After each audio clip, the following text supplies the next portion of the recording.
The day before my GRE scores were officially released, a voice memo from my grandma popped up on my phone. "Send me your student ID number, sweetie. I already put in a good word for you." I laughed, chalking it up to her usual antics, and sent the number. The next day, however, my score, a near-perfect 412, landed me in a meeting with the university administration. The dean slid his phone across the table, showing a screenshot of my chat with Grandma. "We received an anonymous tip," he said, his voice grim. "Someone says you cheated your way in. You're counting the Saints as a back-channel connection?" I shot back, pulling up a text from my dad complaining about Grandma's latest prayer crusade. 5 minutes later, my grandma called. "The Saints came through, honey. They know who reported you. It was your girlfriend." On the pretense of celebrating, I invited my girlfriend, Chloe, to Aperture, that Michelin-starred place downtown. She turned me down. "Grad school is stressful," she said. "We should be saving your money." But when I logged into my rewards account for Soul Fire Korean barbecue, the screen burned my eyes. She was there right now, using my SharePoint card, treating another guy to dinner. "Mr. Miller, care to explain this?"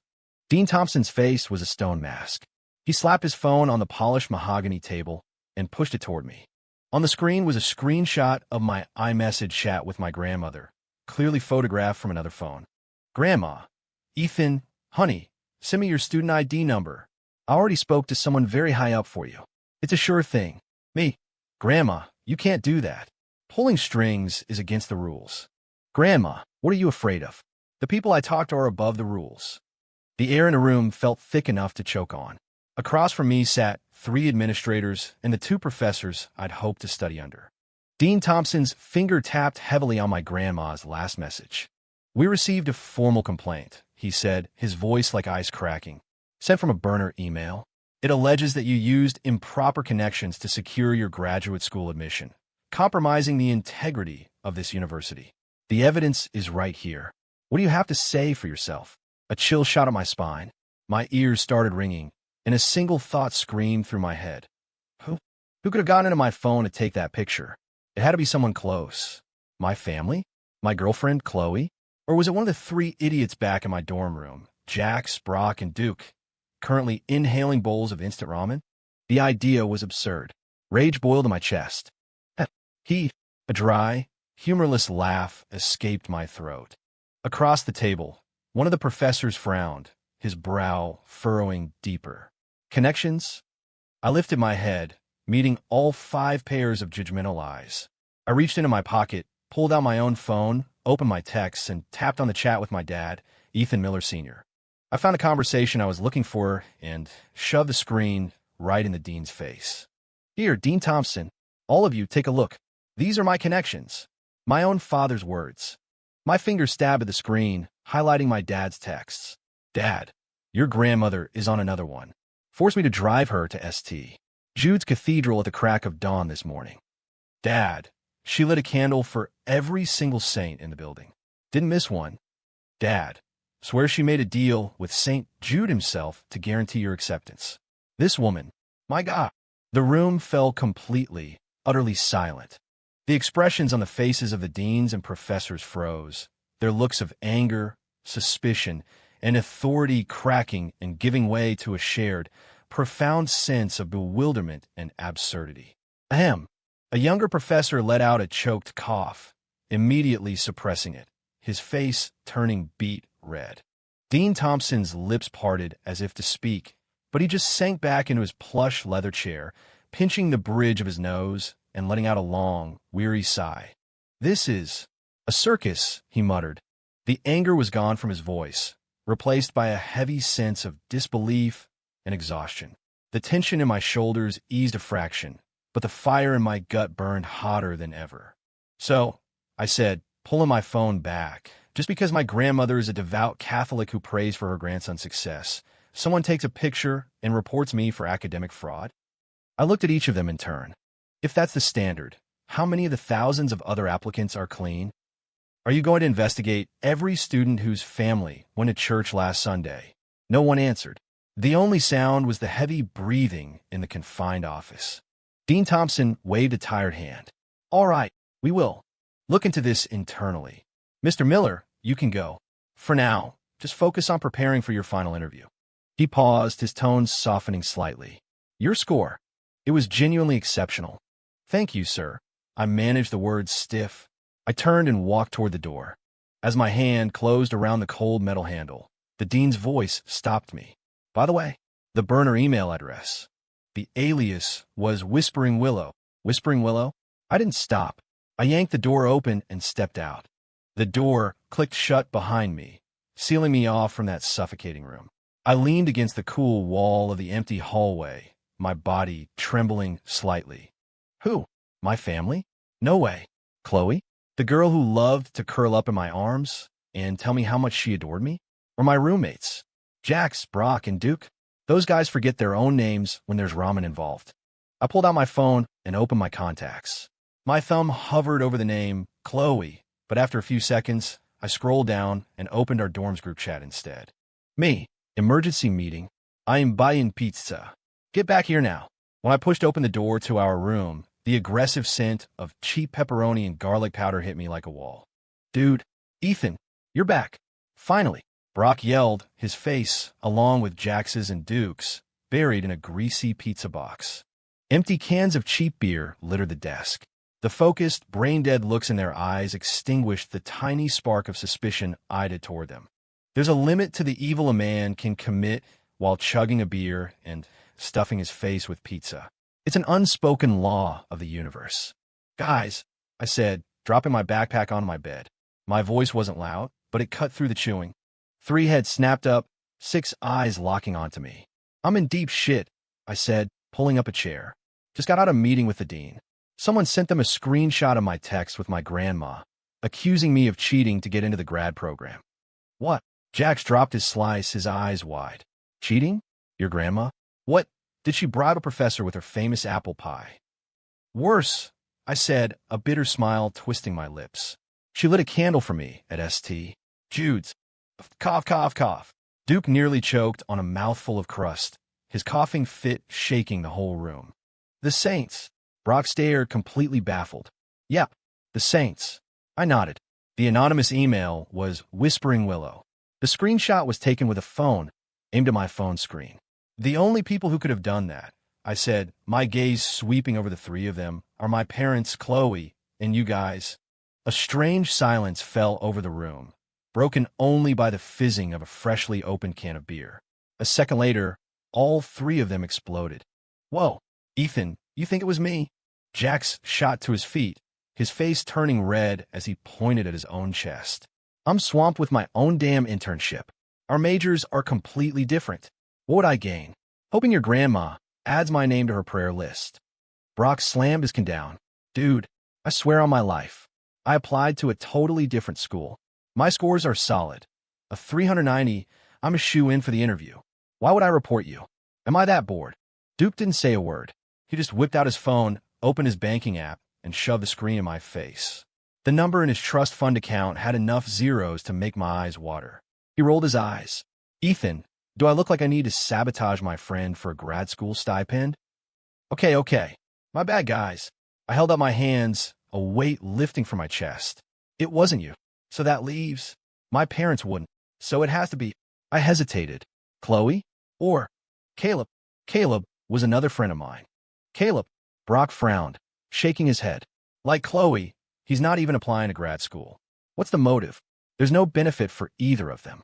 It's all risk, no reward. No grad school. No direct conflict of interest. So what was the motive? Pure un adulterante malice. Just then my phone, lying on the desk, buzzed violently. The screen lit up with the most obnoxious, banjo-heavy ringtone imaginable. It was Grandma. My heart leaped. I answered immediately, putting it on speaker. Ethan, sweetie. Her signature booming voice filled our small dorm room. Which son of a bitch dared to report my grandson? The nerve. Just you wait. Grandma's on the case. We could hear some rustling on her end, punctuated by her muttering to herself, as if she were confirming information with an invisible source. Seconds ticked by. Suddenly, her voice exploded from the speaker again, sharp and certain. Got it. The Saints told me. It was that girl. What's her name? Oh, right. Chloe. It was your little girlfriend. No doubt about it. A loud ringing filled my head. like a guitar string had snapped. Chloe? The same Chloe who told me she loved me every single day? The same Chloe who used the money I earned from my grueling part-time job, who was an authorized user on my credit card, who always talked about the future we would build together? Grandma, are you sure? I asked every last saint in the building. It was her. Grandma's voice was absolute. That girl's heart isn't right. Ethan, you need to open your eyes. The call ended, the dial tone buzzing in the dead silent room. Holy, it was really Chloe, Jack said, his voice full of disbelief.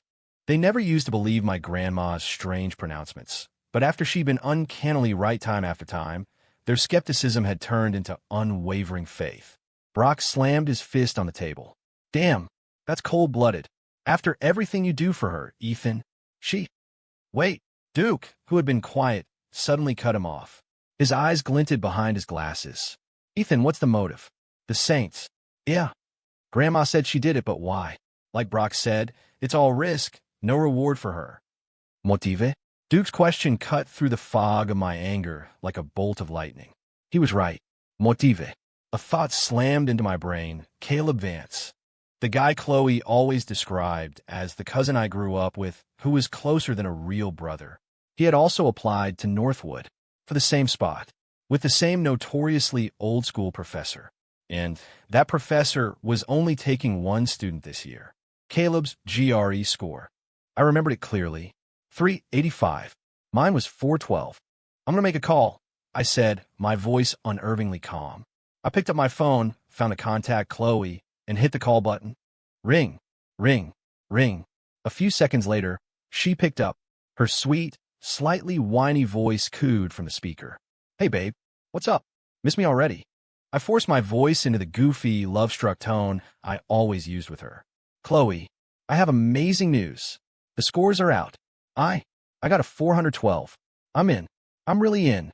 I laid the excitement on thick, playing the part of the ecstatic boyfriend. Oh my God. Really, babe? That's amazing. Her voice shot up, overflowing with a perfectly performed, flawless imitation of joy. I knew you could do it. You're the smartest. I love you. I love you. Chloe, I pushed, striking while the iron was hot. We have to celebrate something this big. Tonight, I'm taking you to Aperture. That tasting menu place you've been wanting to try. I'm booking it right now. The cheering on the other end of the line stopped dead. Oh, babe, Aperture? Isn't that super expensive? That's like a month of your pay from the coffee shop. She paused, clearly scrambling for the right words. When she spoke again, her tone had shifted to one of a caring, responsible girlfriend. Besides, honey, you're about to start grad school. The workload is going to be intense, and you'll have so many expenses. We should be saving money, thinking about our future. You really don't have to spend so much. Saving money? Thinking about our future? This was coming from the same girl who had guilt-tripped me into maxing out my credit card for a designer handbag. The same girl whose idea of a casual date was a trip to Disney World that cost me an entire month's wages. And she was telling me to be frugal. Right after I told her I'd ace my exams and secured a bright future, she was turning down the one fancy dinner she'd been begging to go to for months. The last shred of hope I was clinging to shattered into dust. Oh, right. Well, okay then. You're so thoughtful, Chloe. Whatever you say. You're the best, babe. Love you. Talk to you tonight. She sounded relieved, her voice light and breezy again as she quickly ended the call. The line went dead. The dorm room was silent. I'd had the call on speaker. Brock's jaw was on the floor. It took him a moment to stammer out. So she turned down Aperture. He looked like he'd just seen a ghost. Duke pushed his glasses up his nose, the lenses catching the light. When something is this out of character, it's a confession. Ethan, it's confirmed. Jax didn't say anything.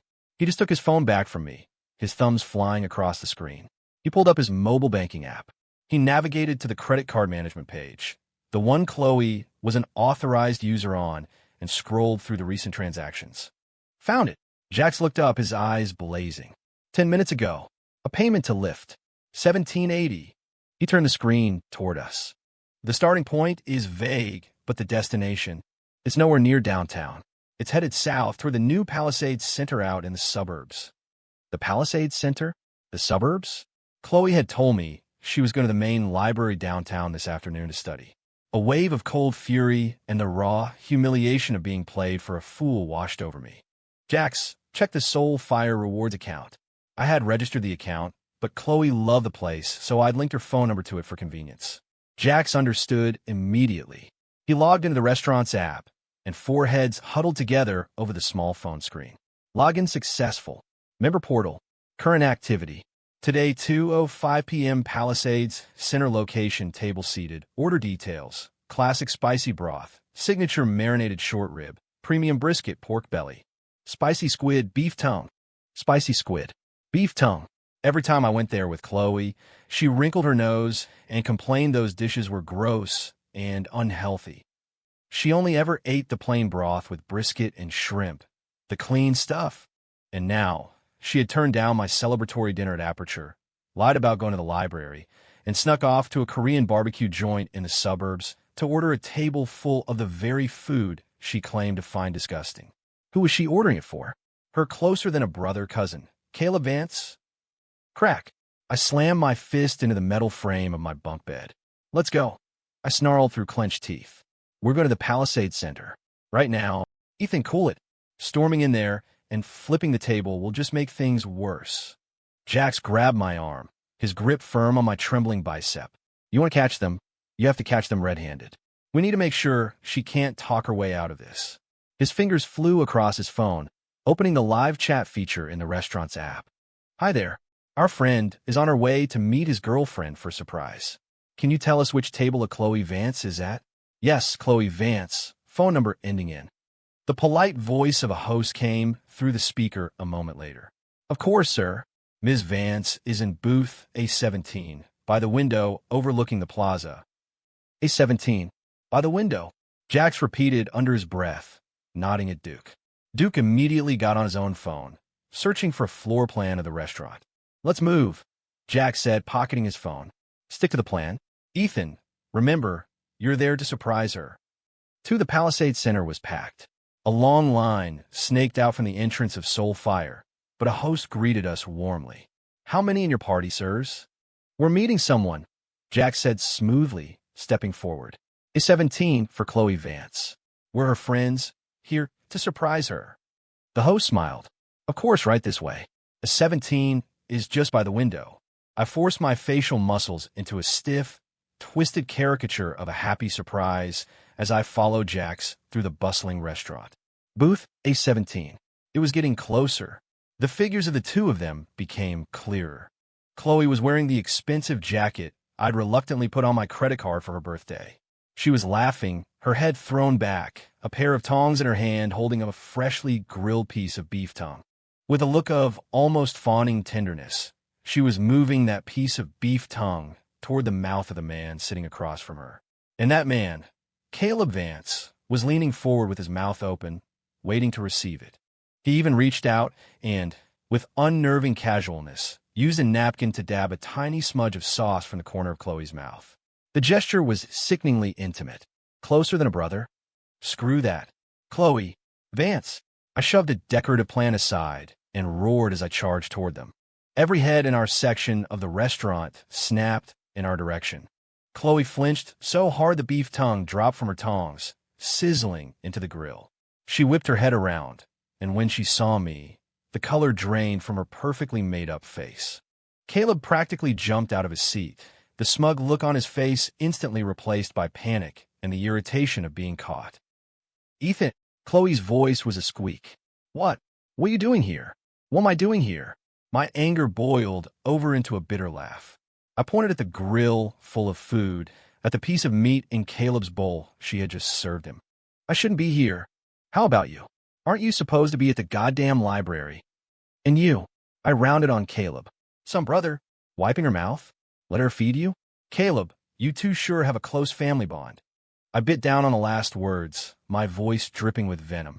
A wave of hushed gasps and whispers rippled through the nearby tables.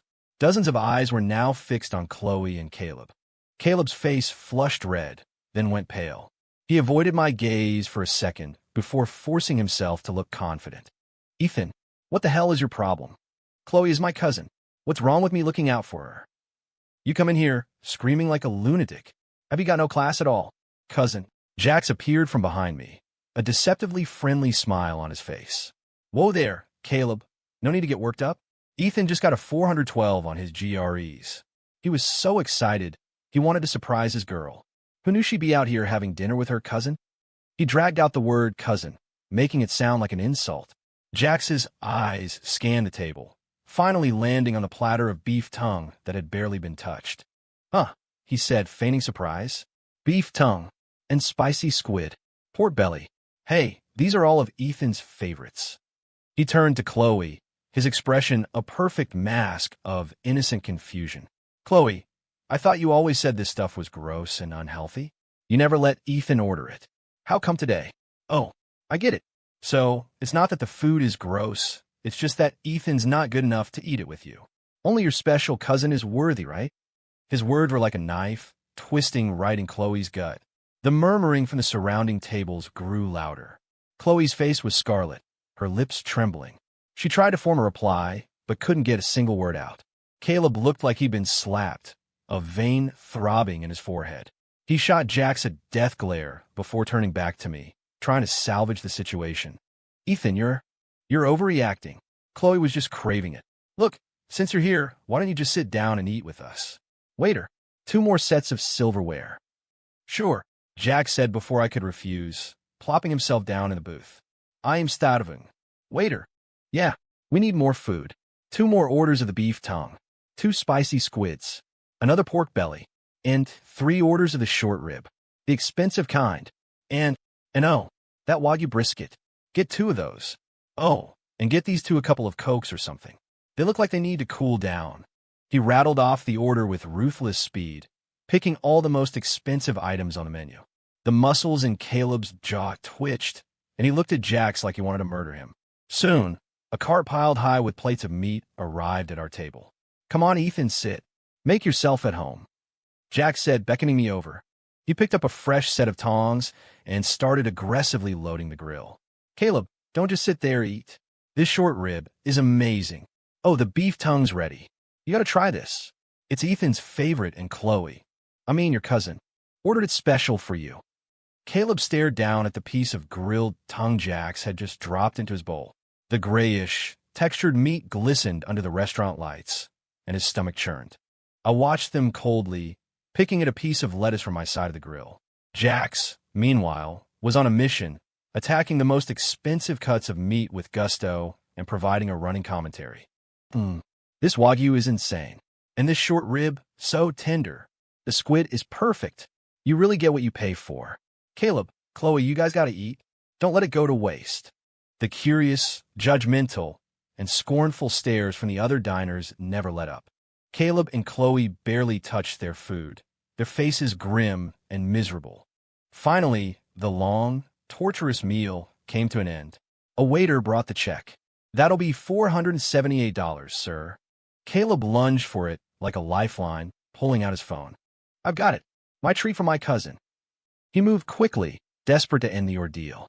Hey, Caleb, I can't let you do that. Jax moved even faster, slapping his hand down over Caleb's phone before he could scan the QR code. We're paying.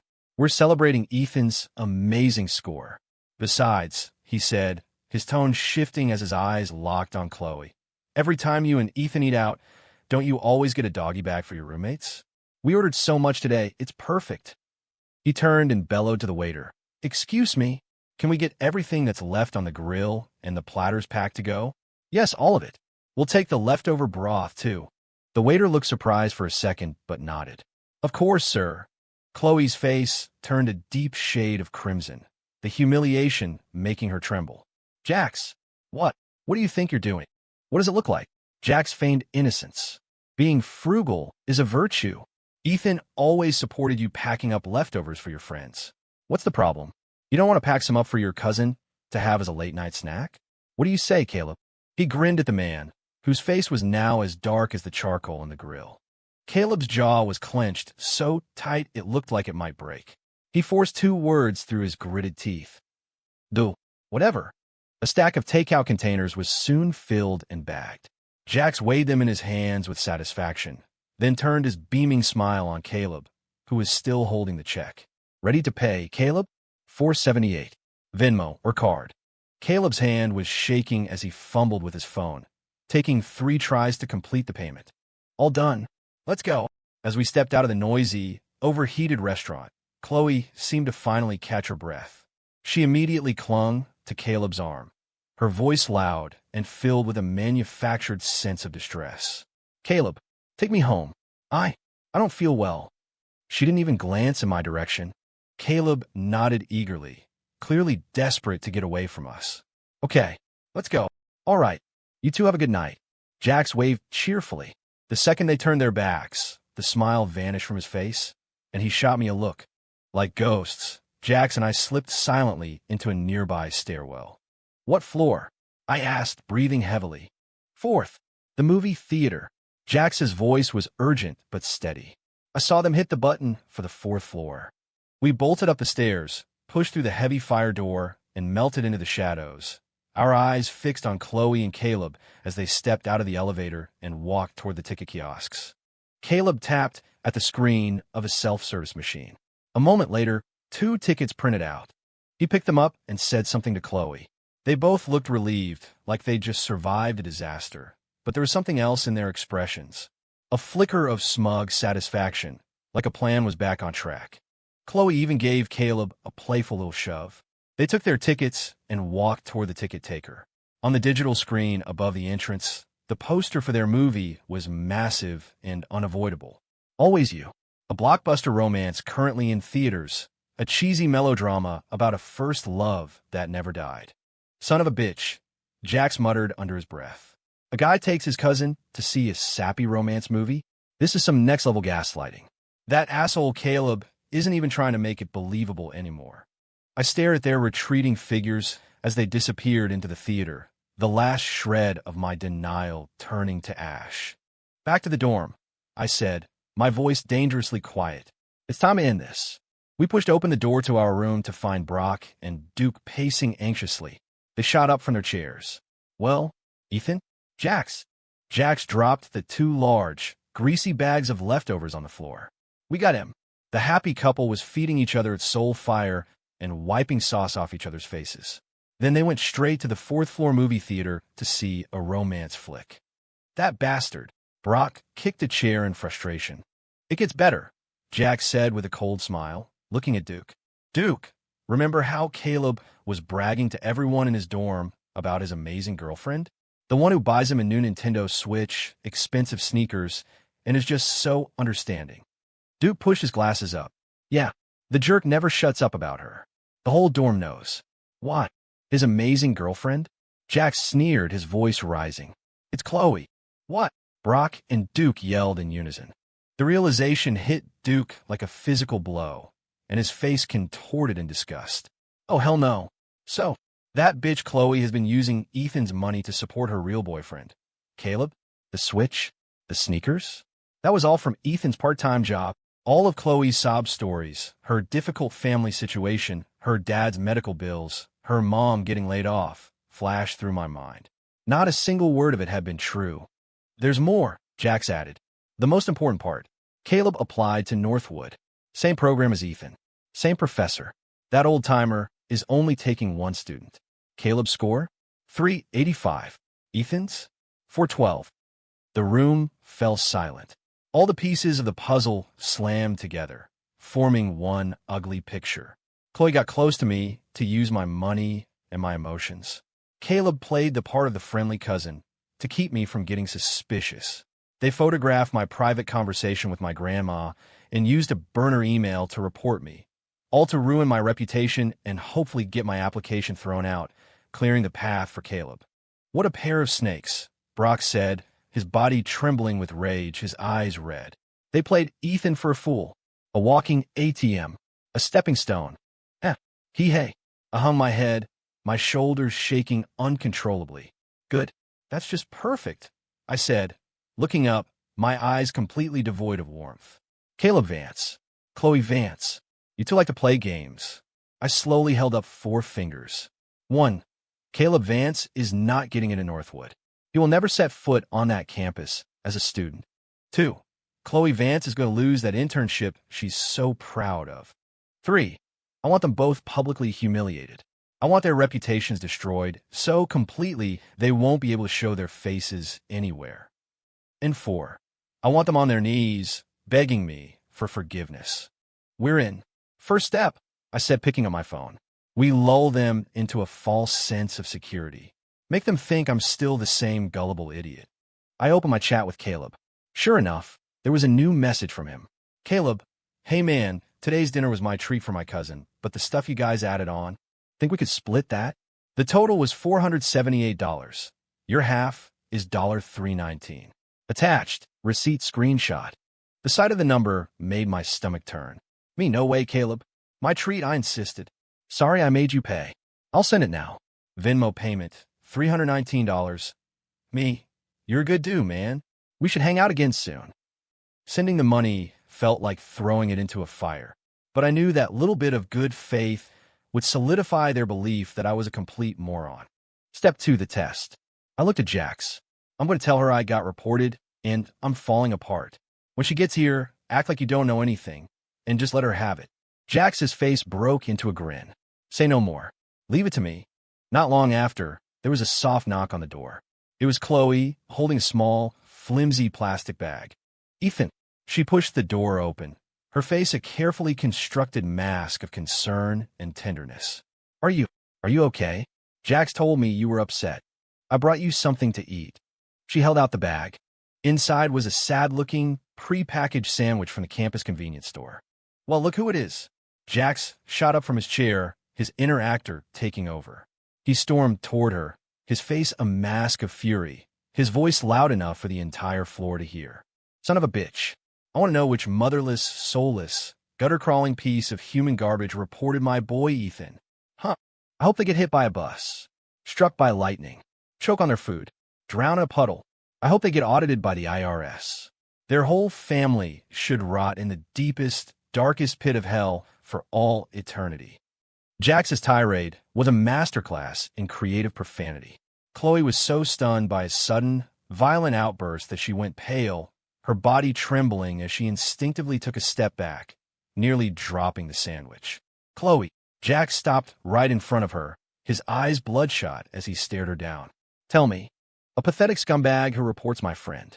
Do they deserve to die? Do they deserve to have their whole family get hit by a bus? Say it. The room went quiet. Brock and Duke froze, their gazes cold and fixed on Chloe. She was white as a sheet, her lips quivering, her eyes darting around in a panic. They do. Her voice was a terrified whisper. Louder. I can't hear you. Jax roared, the sound echoing in the hallway. Chloe jumped, tears instantly welling in her eyes as she shrieked. Yes. They deserve to have their whole family hit by a bus. They deserve to die. Good. The rage instantly vanished from Jax's face. He snatched the plastic bag from her hand, didn't even glance at it, and walked over to the trash can. Thump! The sad convenience store sandwich landed squarely in the bin, on top of a pile of greasy pizza boxes. All right, you can go now, Chloe.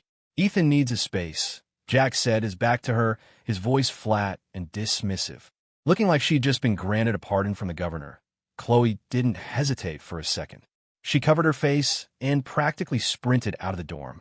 The moment the door closed, Jax's cold expression melted into a triumphant grin. Ha ha, perfect. I made the bitch curse out her own family. Ethan, did you hear that? She said it herself. I leaned against my bed, staring at the sandwich in the trash can, a cold smile spreading across my face. I heard it. Now, for step 3, the disappearing act. I picked up my phone, found Chloe's contact, and called her. She answered on the first ring. Hey, babe, are you feeling any better? Chloe. I made my voice sound exhausted, broken. It's over. The dean called me back in. He said what happened was a major black mark. The interview. It's probably not going to happen now. What? I could hear the barely suppressed tremor of excitement in her voice, even as she feigned shock. How could they? That's not fair. My parents found out. They're so disappointed. I continue my performance. They found me a job back home. They want me to come back right away. They said this whole grad school thing is a lost cause. They told me to take a couple of months to clear my head. Back home. Her voice was laced with panic. But what about us? Chloe. I cut her off, my voice full of fake regret and helplessness. We should take a break too. For these next 2 months, I need to be alone. Once I get settled, I'll call you. Okay. But babe, she started to protest. Don't, Chloe, I interrupted her, my voice full of pain. Just trust me. I need this. For our future. Wait for me. Before she could respond, I hung up. Done, I said, tossing my phone on the bed, my eyes like ice. Duke, you're on Intel. On it. About half an hour later, Duke held up his phone, showing me his screen. Look, the happy couple. They think you're out of the picture, so they're celebrating early. On the screen was a new post from Caleb's Instagram story. Caleb, the dust has settled. The future is bright. Thanks for being with me every step of the way. Photo. 2 hands making a heart shape against the sunset. The background clearly a train station. The location tag. A well-known spa and resort in the mountains just outside the city. In the comments, an account with a private profile replied instantly. Chloe_XO. Everything happens for a reason. You got this. My hero. Hero. I chuckled, a dangerous glint in my eyes. Let's see how long your hero lasts. For the next few weeks, I disappeared. Fueled by a burning rage and the absolute need to succeed, I went home. The person who picked me up from the station was Ava Davis, the daughter of my dad's old college roommate. So, you're Ethan? The girl in front of me had her hair in a high ponytail and was dressed in simple sweats. No makeup, fair skin, and huge, bright eyes that seemed to sparkle. She cocked her head, sizing me up with a mischievous grin that was the polar opposite of her father's stern, serious face. My dad told me you got screwed over. The 412 GRE guy. Nice to meet you, I said, managing a weak smile. Don't worry about it. Ava waved a hand dismissively. It's in the bag. Trust me, by the time I'm done with you, those professors will be begging you to join their program. Like a magician, she pulled a huge rolling suitcase from behind her, flipped it open, and revealed it was packed to the brim with textbooks, printed academic papers, and stacks of past interview questions. Welcome to boot camp. It starts now, and if I hear you complain, you'll have to deal with me. Her tutoring style was as intense as her appearance was unassuming. She was sharp, precise, and brutally efficient. Every time I got stuck, she could pinpoint the problem with a few choice words. Right there, your core concept is weak. Read it again. Your logical argument is broken. Fix it. You're rambling. The interviewers don't have time for a TED Talk. Be concise. Be powerful. Whenever I felt exhausted, Chloe's manipulative words would echo in my head. Guys who wear makeup are so lame. You should spend that time figuring out how to pay for my dinner. Giving me your credit card is for your own good. I'm helping you save. My parents are sick. My brother needs tuition money. Ethan, can't you just be a little more understanding? The memories were like ice water, shocking me out of my fatigue, hardening my resolve. I was walling off my heart, brick by painful brick, building it into a fortress of pure revenge. During that time, Chloe, as expected, sent a few caring texts. Chloe, hey babe, how's the job hunt going? Don't work too hard. When you're settled, we should finally go to Disney World. I've still never been. Cute emoji. I replied without emotion. Me, babysitting for my uncle. $200 a day. Saving up for your birthday present, Disney. Chloe, you're the best. That's so sweet of you. Love you. Kishi Mordi. Meanwhile, Duke's intel reports kept coming. Duke, Ethan, they're back on a spa, posting pics all over Insta. Caleb is acting like he's already won the Nobel Prize. Screenshot, Caleb with his arm around Chloe. Caption, final interview is coming up. With you by my side, it's a sure thing. Duke, Chloe got caught scrolling on her phone at her internship and got yelled at by her boss. Now she's posting sad selfies for sympathy. Screenshot, Duke, latest news. Caleb is bragging to his roommates that one of the interview professors is a close friend of his uncle's. Says he's a lock.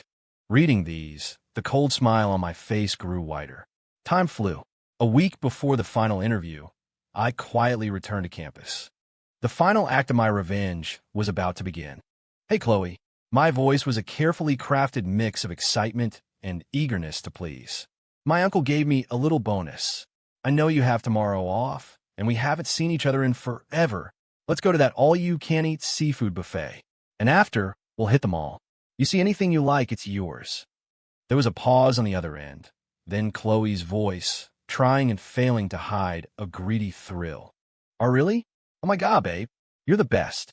Actually, my cousin, Caleb, he has the day off too. He said he hasn't seen you in a while and was hoping. Maybe we could all hang out? She asked, testing the waters. Caleb? Wanted to hang out? More like he wanted one last chance to gloat over his defeated rival and see if he could squeeze a few more bucks out of me. Of course. I agreed instantly. The more the merrier. It's a date. I'll see you both tomorrow, 2 p.m., in front of Times Square. Times Square was a chaotic sea of people. I spotted them from a block away. Chloe, dressed to the nines, clinging to Caleb's arm, her face alight with anticipation. Caleb stood tall, radiating an air of smug victory. Ethan, over here.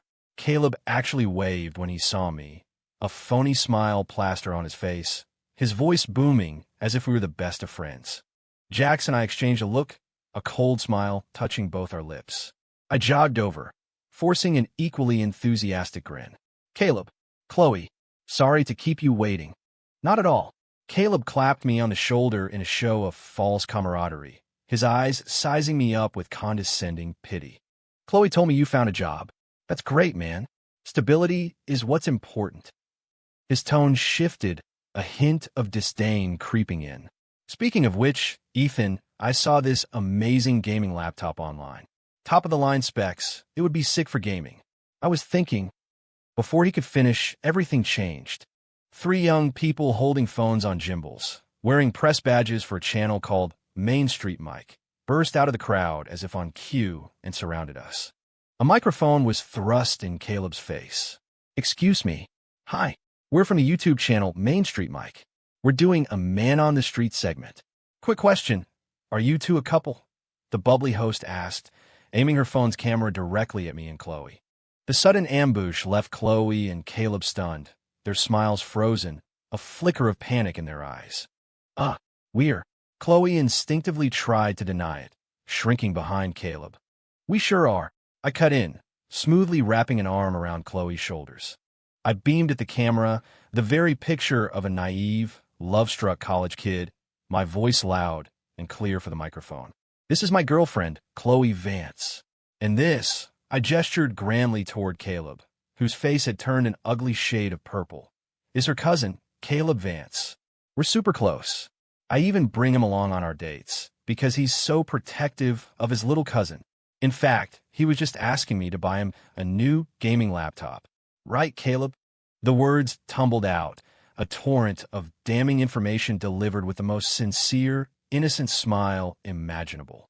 I had just put Caleb directly in the spotlight. The crowd of onlookers immediately started murmuring, their expressions a mix of curiosity, amusement, and a general, wow, this guy is a controlling cousin vibe. What? What are you talking about? Caleb's face was now beet red.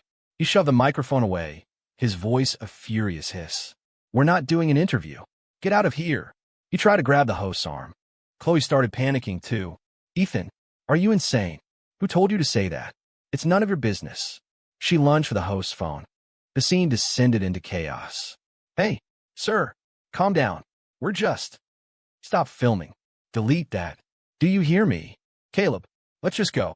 In the middle of the confusion, as they struggled with the camera crew, the sunny smile vanished from my face, replaced by a look of cold, utter disgust.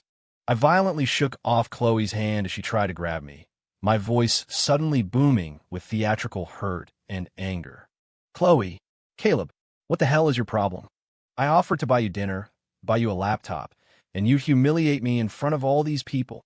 Fine, you win. I'm clearly not good enough for you. Enjoy your dinner. With that, I spun around, and under the stunned gaze of Chloe and the furious glare of Caleb, and with the entire crowd watching, I flagged down a passing taxi, yanked the door open, and jumped inside. Go. Northwood University campus. I told the driver. The taxi sped away. In the rearview mirror, I could see Caleb yelling and pointing at the departing cab, while Chloe stood frozen, her face as white as a ghost. Block. I pulled out my phone. With a few quick taps, every trace of Chloe Vance, iMessage, Instagram, Venmo, her phone number, was wiped from my life. Duke, I dialed his number. The bait is taken. Time to light the fuse. Roger that, Ethan. Duke's voice crackled with excitement. The digital firestorm started brewing, gathering strength until it finally, inevitably, exploded. That evening, the latest episode of Main Street Mike, a compilation titled Crazy College Love Stories, was boosted by a very generous ad spend and pushed to the top of every local social media feed. And the very first clip in the video was the chaotic interview from Times Square. The video's title, "He Brings Her Cousin on Dates?" This guy's a saint. In the clip, my naive and stupid face was front and center, my voice crystal clear. "This is my girlfriend, Chloe Vance. And this is her cousin, Caleb Vance. We're super close. He was just asking me to buy him a new gaming laptop." In the comments section, an account with a default profile picture and a randomly generated username, controlled by Duke, tagged Caleb University's official TikTok account. At NorthwoodU_admissions, this heartwarming story of family devotion has inspired me. I'm giving up my spot at Harvard to be a part of a community with such strong family values. Are you guys still accepting applications? Asking for friend. That single comment was like dropping a match in a puddle of gasoline. Harvard? Bro, how drunk are you? At Northwood U, come get your boy. He's a walking billboard for you. LMAO family devotion. Bringing your cousin on a date? Is he a professional third wheel? Wait, the important part is the gaming laptop. The cousin is trying to get his sister's boyfriend to buy him a laptop? That's next level shameless. At Northwood U, is this what all your students are like? I am impressed. Hordes of trolls and bored students flooded the university's official social media pages, spamming the comments with memes and tagging the administration. The post's popularity skyrocketed. Next, a series of screenshots were anonymously submitted to the biggest unofficial campus gossip page, the Northwood Confessions. Confession. Who is this hero who is elevating our school to Harvard-level fame? Please stand up. Attached. Link to the Main Street Mike video and a screenshot of the viral comment. The gossip page exploded. Students from the university flocked to the video to see what was going on. LMAO, isn't that Caleb Vance from the business school? And Chloe Vance from the language department? They're cousins. That's weird. I was pretty sure Chloe was an only child. Happy face, Carrot seconded. And I'm pretty sure Caleb is from out of state. You're all missing the point. The laptop is the key. Is Caleb really making his cousin-in-law buy him stuff? Where's his shame? At Whispering Willow, come on out. Your Harvard-bound buddy is looking for you. Wait, that other guy, he looks familiar. The university's student body, with its formidable online sleuthing skills, got to work. My name, Chloe's, and Caleb's, along with our majors and photos, were quickly dug up and posted. Also unearthed were Chloe's old Instagram posts showing off the expensive bags and makeup I had bought her, and the name of the company where she was currently interning. Just as the online furor reached its peak, another anonymous post appeared on the gossip page. This one was a bombshell. Confession. I have tea. Caleb Vance, business, and Chloe Vance, languages, are not cousins. They're from the same high school and have been dating since freshman year. They're a couple. He lives in East Campus, Dorm 7, Room 315. She lives in West Campus, Dorm 3, Room 208. I have pictures to prove it. Attached, several photos of the two of them at different events, clearly hugging and holding hands. The post sent shockwaves through the entire campus. WTF? It's not a weird cousin thing. It's a cheating thing? So, the other guy was being cheated on, and she brought her real boyfriend on dates with him, and made the guy she was cheating on by her real boyfriend a laptop? This is the scandal of the year. Cheating on him and using his money. Whispering Willow. Wait a minute.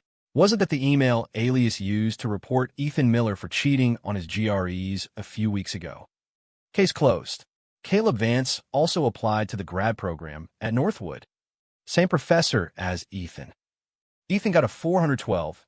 Caleb got a 385. The professor is only taking one student. This is some dark, twisted stuff. What a couple of scumbags. I feel so bad for the guy they used as an ATM and a stepping stone. The story of a couple faking a cousin relationship to scam a guy out of his money and sabotage his academic career went viral. Caleb and Chloe's names were mud. The phone lines at Chloe's internship were flooded with angry calls from strangers, leaving the HR department in a state of chaos. The immense pressure of the public backlash was a tidal wave that completely engulfed Chloe. She couldn't take it. A few evenings later, a figure in an oversized hoodie, sunglasses, and a face mask appeared outside our dorm. She stopped a student on his way in, her voice choked with tears. "Excuse me, could you please get Ethan Miller from room 315? Tell him Chloe needs to talk to him. It's urgent." The message made its way up to our room. "Ethan, the bitch is here," Jack said after peeking out the window. "I'll go," Jack said, standing up. "Time to collect the final payment." Jax sauntered downstairs. When Chloe saw him, she rushed forward as if he were her last hope, her voice muffled by her mask. "Jax, where's Ethan? Why won't he answer my calls? Is he mad at me? Please, can you just let him come down? I need to talk to him." Jack stuck his hands in his pockets and scoffed. "Talk about what? About how you and your cousin conspired to steal his money and report him for academic fraud." Chloe froze. "No, that's not it. Let me explain. The report was a misunderstanding." "It was a misunderstanding." Jax cut her off, his voice suddenly booming, attracting the attention of dozens of heads popping out of windows and on balconies. "Chloe, save your pathetic act. An explanation? You can explain it to the devil when you get to hell." He reached out and, in one swift motion, ripped the mask and sunglasses off her face. "Ah!" Chloe shrieked, trying to cover her face and run. Running, Jax grabbed her arm, his grip like steel. He pointed at her exposed, tear-streaked face, his voice echoing across the entire residential quad. "Everyone, get a good look. This is the woman, Chloe Vance. She cheated on our boy, Ethan Miller, with that snake Caleb Vance, who pretended to be her cousin. She used the money Ethan earned from his backbreaking part-time job to buy gifts for her secret boyfriend. She took him to a Korean barbecue joint, ordered all of Ethan's favorite foods, and made him watch as she fed them to her other man. And at the end of it all, she made Ethan pay for their date. And here's the worst part. She secretly photographed a private conversation between Ethan and his grandmother. She used a burner email, Whispering Willow, to anonymously report Ethan for cheating. All because her pathetic boyfriend, Caleb, applied for the same grad school spot and couldn't beat Ethan's score. She tried to ruin his life with a cheap, dirty trick. But you didn't expect this, did you, Chloe? You and your boyfriend thought you had one. You thought Ethan was finished." Jax's voice rose to a triumphant, mocking crescendo, a victory cry for the whole campus to hear. "Well, Ethan Miller, with his 412 GRE score, is walking into his final interview tomorrow morning. He's going to get that spot. And you two scumbags can go to hell." Silence. The entire quad was dead silent. Only Jax's furious, righteous voice hung in the night air. And then chaos. It was like the entire student body erupted at once. "Holy shit. Get her. 412. Cheater. Kick her out. Sabotage. Expel them." A tidal wave of insults, accusations, and jeers crashed down on her from all directions. "No. It's not true. He's lying." Chloe completely broke down. Hiding her face from the dozens of phone cameras now pointed at her, she stumbled away, a pathetic, broken figure disappearing into the darkness. Jax watched her go, then spit on the ground. "TCH, not worth my time." Videos of the confrontation, filmed from a dozen different angles, were online within minutes. Hashtag Korean BBQ scandal, hashtag 412 juror revenge, and hashtag cheater gets exposed were all trending nationwide by morning. Under immense public pressure, the company where Chloe was interning issued a public statement the next day. Chloe Vance's internship contract had been terminated, effective immediately. The second part of my revenge was complete. The next morning, I stood outside the building for the graduate school interviews. I was wearing a freshly pressed shirt, holding a sandwich Ava had brought me that morning, along with a meticulously organized folder of my application materials that she had checked and rechecked a dozen times. Her unwavering support felt like a ray of light, chasing away the last of the shadows in my heart. "You've got this. Trust me, the professors are going to be fighting over you," she said, giving me a little fist pump, her eyes shining. "Yeah, I nodded, took a deep breath, and walked toward the entrance. Just then, a haggard, defeated figure appeared at the entrance. Caleb. When he saw me, his eyes filled with a toxic mix of pure hatred and abject fear. The other students waiting for their interviews immediately recognized him. A wave of whispers and pointed fingers followed him. I stopped, a wide, surprised grin spreading across my face. My voice boomed across the plaza. Well, if it isn't the man of the hour, Caleb Vance. Fancy seeing you here. Everyone look, it's the star of Main Street Mike, the hero of that heartwarming family story. Let's give him a round of applause. Boom. The attention that had been trickling toward him was now a fire hose. The murmuring grew into a roar of open mockery. Puff. That's him. He actually showed up? What a scumbag. Trash. You. Ethan. You. Caleb's face went from white to red to a deep, mottled purple. He was shaking with rage, but the crushing weight of public shame was too much for him. His already fragile confidence shattered. He ducked his head like a cornered animal and fled, pushing through the crowd of laughing, jeering students without looking back. He didn't even go into the building. The first part of my revenge was complete. Inside the interview room, I blocked out the noise of the outside world. Facing the panel of professors, their expressions ranging from stern to curious, I was calm, collected, and articulate. When the head of the department, the notoriously tough old professor, gave a slight nod and a flicker of a smile, I knew I had done it. As I walked out of the building, my phone vibrated. It was a text from that same professor. Mr. Miller, your interview was exemplary. Welcome to the program. I will be in touch via email regarding next steps. The dust had settled. A few days later, I was in a private room at a high-end steakhouse owned by Duke's family. The four of us, me, Jax, Brock, and Duke, were celebrating. In the center of the table was a massive seafood tower, piled high with lobster, oysters, and shrimp. A toast to Ethan, to Brock, to getting what we deserve. Jax raised his glass of beer. Cheers! For glasses clinked together. Duke speared a piece of lobster, dipped it in butter, and ate it slowly before putting his fork down and pushing his glasses up. Latest update. Caleb Vance was a no-show for his interview. Forfeited his spot. He was so arrogant that he didn't apply to any backup schools. His dream of grad school is officially dead. Good, Brock said, taking a long drink of his beer. Also, Duke continued, the whole scandal got so big that the university couldn't ignore it. The administration just sent out an internal disciplinary notice. Both he and Chloe received formal reprimands for academic dishonesty and conduct violations. It'll be on their permanent records. I heard. They might not even get their diplomas at graduation. Jax nearly spit out his beer laughing. They might not even graduate? Ha ha. Serves them right. Play stupid games, win stupid prizes. Apparently, they've been trying to get a message to you, Duke said, looking at me. They want to talk, to apologize, ask for forgiveness. I picked up a shrimp, dipped it in cocktail sauce, and ate it, savoring the taste. Forgiveness. You know, St. Jude's Cathedral. Tell them to go ask the saints. See if they're feeling forgiving.